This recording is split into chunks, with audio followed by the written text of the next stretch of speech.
Welcome to the deep dive. Today we are taking on, well, one of the most fundamental journeys in all of biology. We really are. We're looking at the molecular chain of command, the process that turns the blueprint of DNA into us. We're talking about gene expression. It's an amazing story, and you can see its power in the real world. Think about the island of Asinara in Italy. It's home to these beautiful, brilliant white donkeys. Albino donkeys. Exactly. And that dramatic look, that total lack of pigment, comes down to a tiny, tiny change in their DNA. A single letter is off. And that one change is enough to do what? It disables a key enzyme, tyrosinase, which is what you need to synthesize pigment. So no enzyme, no pigment. That's the perfect illustration. A tiny typo in the genetic script leads to this huge, visible outcome. So, okay, that's our mission for this deep dive. Unpacking gene expression. Right. How DNA's information gets used to build a protein, or sometimes just a functional piece of RNA. And it's all guided by this core concept, the central dogma. The central dogma. It's the flow of information. DNA makes RNA, and RNA makes protein. We can think of it as two main acts. Okay, what's Act 1? Act 1 is transcription. That's where a segment of DNA is rewritten into a mobile messenger molecule, RNA. And Act 2? That's translation, where that RNA message is read by the cell's machinery and used to build a protein, piece by piece. All right, so before we dive into the mechanics, how did we even figure this out? The link between a gene and a protein seems obvious now, but it wasn't always? Not at all. You have to go all the way back to 1902 to a British physician named Archibald Garrett. What was he studying? He was looking at inherited diseases, things he called inborn errors of metabolism. One was alkaptonuria. The one that makes your urine turn black, right? That's the one. Ah! He noticed people with it couldn't break down a certain chemical. So he proposed that they were missing a specific enzyme needed for that step. He was basically saying genes make enzymes. A huge leap for 1902, but it took a while to prove. It did. It took decades. And a fantastic experiment by Beadle and Tatum using, of all things, pink bread mold, Neurospora crassa. So they didn't use humans, they used mold. Why? Much simpler system. They bombarded the mold with X-rays to create mutations, and they were looking for what they called nutritional mutants. Meaning mold that suddenly couldn't survive on the basic minimal food source anymore. Exactly. It had lost the ability to make some essential nutrient for itself. And by feeding these mutants different supplements, they could pinpoint exactly which biochemical step was broken. One mutant, one broken step. Which led them to their famous hypothesis. The one gene, one enzyme hypothesis. The idea that a single gene's job is to code for a single enzyme. A brilliant idea, but one that needed a few updates. Right, because not all proteins are enzymes. You have keratin in your hair, insulin. And some proteins, like hemoglobin, are made of multiple different polypeptide chains, all from different genes. Precisely. So the idea evolved. It became the one gene, one polypeptide hypothesis, which is much closer to the truth. Okay, so if genes code for proteins, there's a language problem. DNA has 4 letters, A, T, C, and G. Proteins have 20 amino acids. How do you get from 4 to 20? It's a numbers game. If you used one DNA base to code for one amino acid, you could only make 4. Not enough. What about 2 bases, AT, AG, AC? That gives you 4 times 4, so 16 combinations. Still not enough. You're still 4 short of the 20 you need. So the minimum has to be 3. A triplet code. 3 bases gives you 64 possible combinations, more than enough.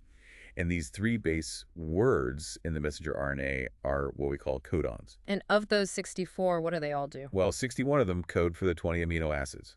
One of them, AUG, is the universal start signal. It tells the machinery, start building here. And the other 3? Those are the stop signals. UAA, UAG, and UGA.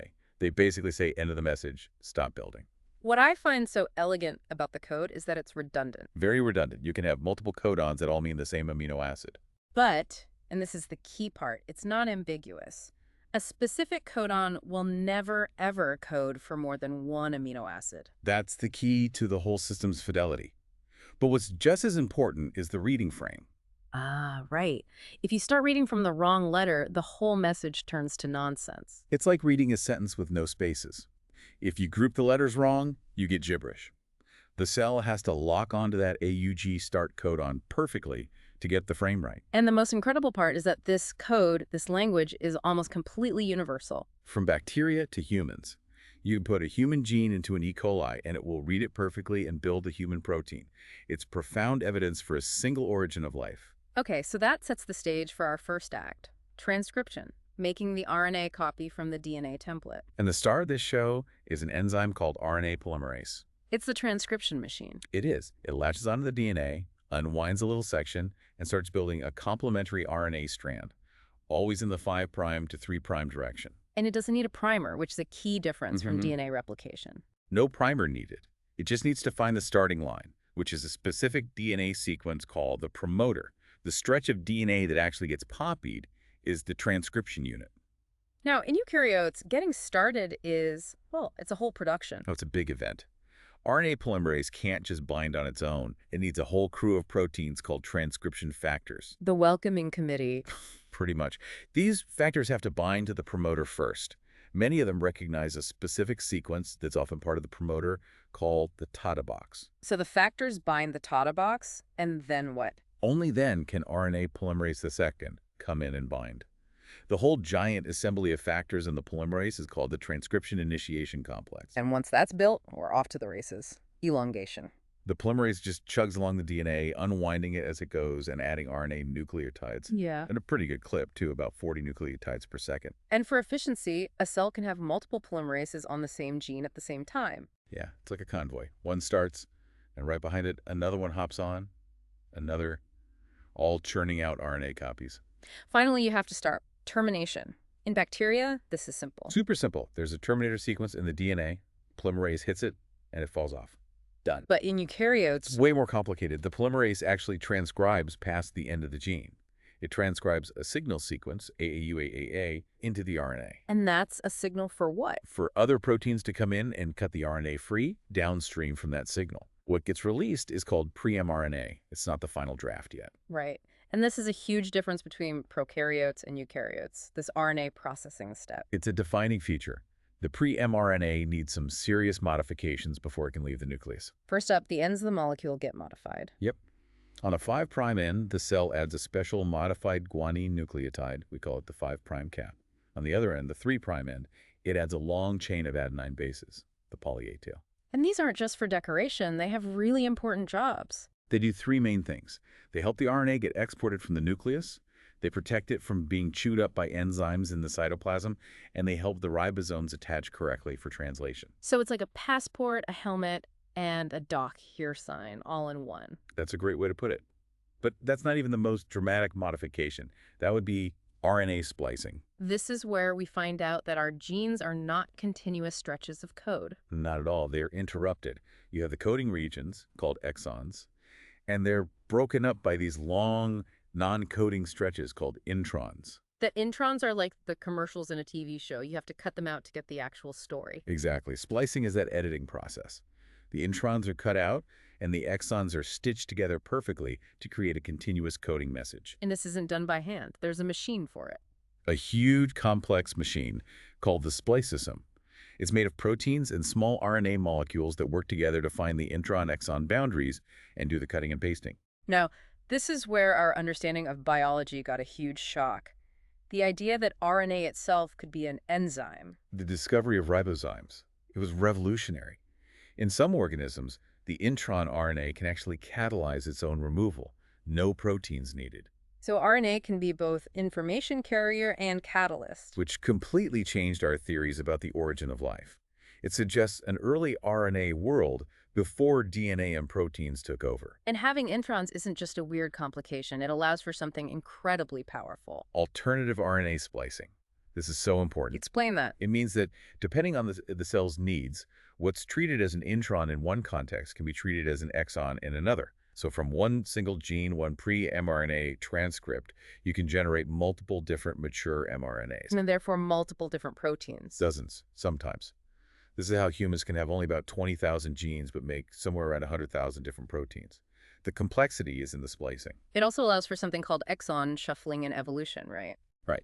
Exons often code for specific functional parts of a protein, called domains. Evolution can mix and match these exons like Lego bricks to create novel proteins with new functions. So once we have our mature, spliced, capped, and tailed mRNA, we are ready for Act 2, translation. The synthesis of a protein. And for this, you need a translator. That's the job of transfer RNA, or tRNA. The tRNA is the molecular interpreter. It reads the language of nucleic acids and speaks the language of amino acids. It's this small L-shaped RNA molecule. On one end, it carries a specific amino acid, and on the other end, it has a 3-base sequence called the anticodon. Which is complementary to the codon on the mRNA. Exactly. That's how it knows where to deliver its amino acid. And charging the tRNA attaching the correct amino acid is a critical step. Done by a family of enzymes. The aminoacyl tRNA synthetases, there are 20 of them, one for each amino acid. They're like the quality control ensuring the right amino acid gets on the right tRNA. And the system has another little efficiency trick, right? The wobble. The wobble hypothesis, yes. The pairing rules for the third base of the codon and anticodon are a bit relaxed. They can wobble. It means we don't need 61 different tRNAs. We can get by with fewer. Okay, so we have our message and our translators. Where does this all happen? On the ribosomes, these are the protein synthesis factories made of ribosomal RNA, or rRNA, and proteins. And here we go again with RNA as a catalyst. Yep. The rRNA is actually the enzyme here. It's the part of the ribosome that catalyzes the formation of the peptide bonds between amino acids. And the ribosome has 3 key slots for the tRNAs to dock. The A, P, and E sites. The A site is the arrival site for the next tRNA. The P site holds the tRNA with the growing polypeptide chain. And the E site is the exit for the empty tRNA. So let's walk through the building process. It starts with initiation. Right. The small ribosomal subunit binds to the mRNA, the initiator tRNA carrying methionine, finds the start codon, and then the large subunit clamps down. This sets the reading frame perfectly. Then we hit the cycle, elongation. It's a 3-step cycle. First, codon recognition. The next tRNA lands in the A site. Second, peptide bond formation. The growing chain is transferred from the P site to the new amino acid in the A site. And third, translocation. The ribosome moves down the mRNA by 1 codon. The tRNA that was in the A site moves to the P site, and the empty one for the P site moves to the E site and leaves. And this just repeats over and over again, adding 1 amino acid at a time. Until you hit termination. When a stop codon enters the A site. Exactly. But a tRNA doesn't bind. Instead, a protein called a release factor binds. This causes the whole thing to fall apart. The polypeptide is released and the ribosome dissociates. But the protein isn't necessarily finished at that point. No, it has to fold correctly. And some proteins get targeted to specific locations in the cell. Right, they need a shipping address. That's the signal peptide. If a protein is destined for, say, secretion, its first few amino acids act as a signal. And that signal is grabbed by what? A complex called the signal recognition particle, or SRP, grabs the signal, pauses translation, and drags the whole ribosome to the surface of the ER. Where translation resumes and the protein is threaded into or across the ER membrane as it's being made. Co-translational translocation. It's incredibly efficient. And speaking of efficiency, you can have many ribosomes on one mRNA. A polyribosome. Which makes sense. If you need a lot of a protein, you make a lot of it at once. All of this incredible precise system, it's vulnerable to error. Which brings us to mutations. The ultimate source of all new genes and genetic variation, but also the source of disease. We're talking about changes to the DNA sequence itself. The smallest of which are point mutations, a change in a single nucleotide pair. And if that's a substitution, the consequences can vary wildly. You could have a silent mutation. Where the new codon, because of redundancy, still codes for the same amino acid, no harm, no foul. Right. But you could also have a missense mutation. This changes the amino acid. Like in sickle cell disease, one change from glutamic acid to valine causes a catastrophic change in the protein's function, or our albino donkey. That's another perfect example of a missense mutation. One wrong amino acid and the enzyme is dead. And then there's the worst kind of substitution. A nonsense mutation. This is when the change creates a stop codon out of thin air. The protein is terminated prematurely. It's almost always non-functional. But substitutions aren't the only problem. You can have insertions or deletions. And these are often much, much worse. Because if you add or lose 1 or 2 nucleotides, you cause a frame shift mutation. You shift the entire reading frame. The entire frame. Every single codon from that point on is wrong.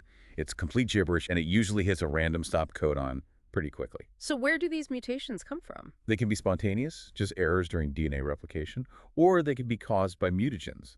Things like UV light, X-rays, or certain chemicals. But now we have the technology to not just observe these mutations, but to fix them. We do. The CRISPR-Cas9 system.